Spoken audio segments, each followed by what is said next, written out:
So you're playing two characters this season. What is it like? Bruce 3 is coming. So how do you differentiate the two, and how do you find like the justification for their actions when they're opposite each other? That's a very good question. It's difficult.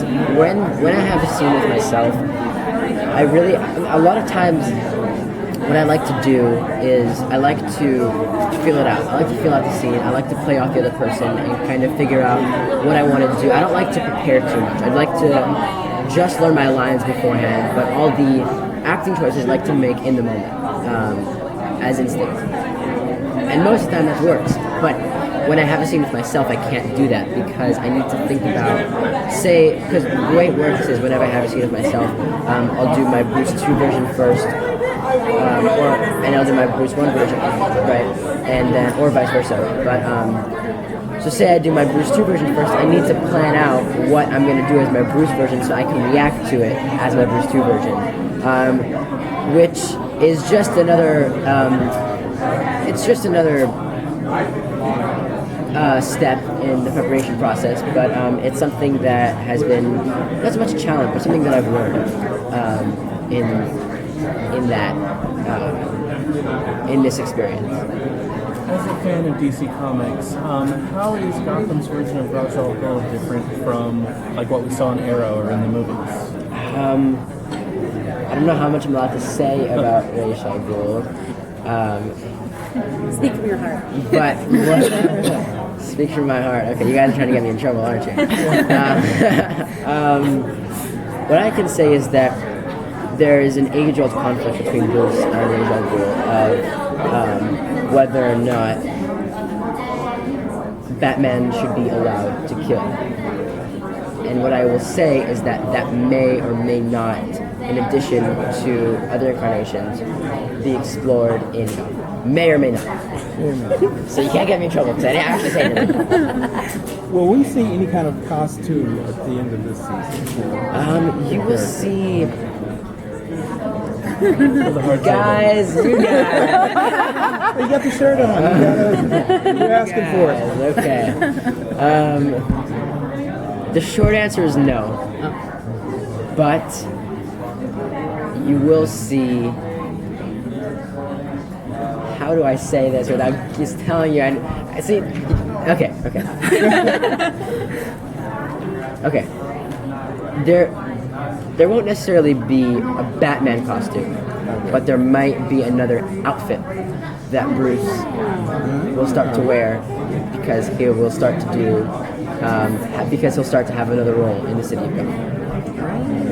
There we go. Drop the mic. Yeah. Where's the mic? Shipper agenda time.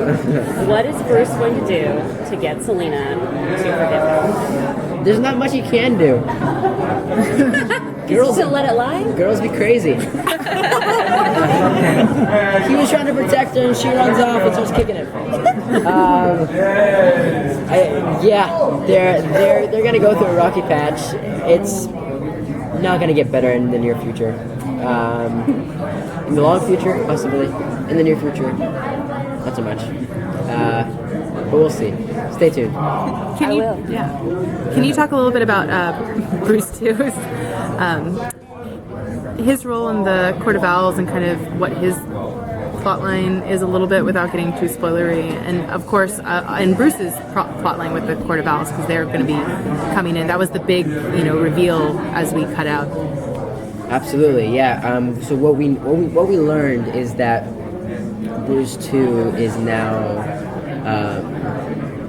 being taken in by the Court of Owls and is being conditioned to look, act, feel like Bruce Wayne. And what the implications of that means will be very soon after we come back from break will be revealed. But what I will say is that those consequences will be catastrophic to Bruce and his endeavors. What are you most excited for fans to see from the rest of the season? I'm excited for fans to see Bruce's emotional and physical journey to becoming Batman. Because it's going to pick up in a very, very major way But it's not just going to be Bruce is going to learn how to fight and then put on the cowl. It's going to be emotionally heartbreaking and difficult, and it's going to be the hardest thing Bruce has ever gone through.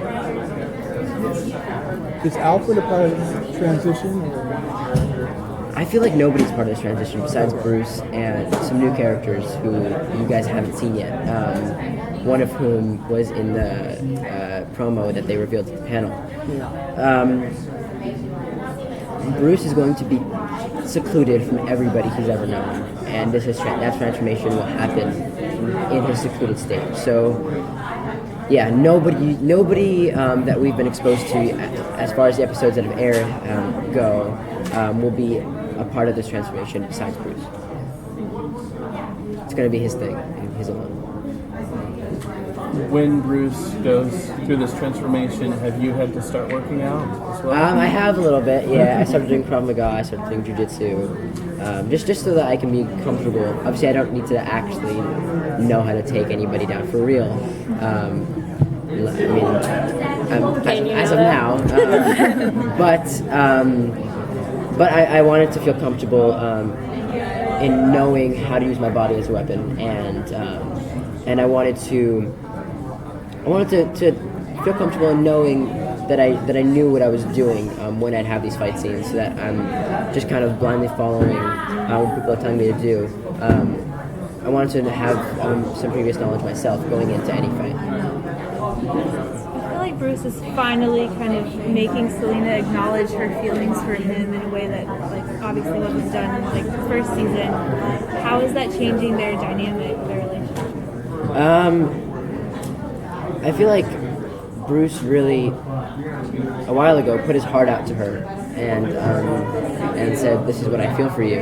And like you said, it kind of forced her to tell her how she felt. And that's huge, because Selina doesn't do that for anybody. As Cameron talked about on the panel, Selina is has been forced by her environment and her childhood to put on this front that she doesn't care about anything.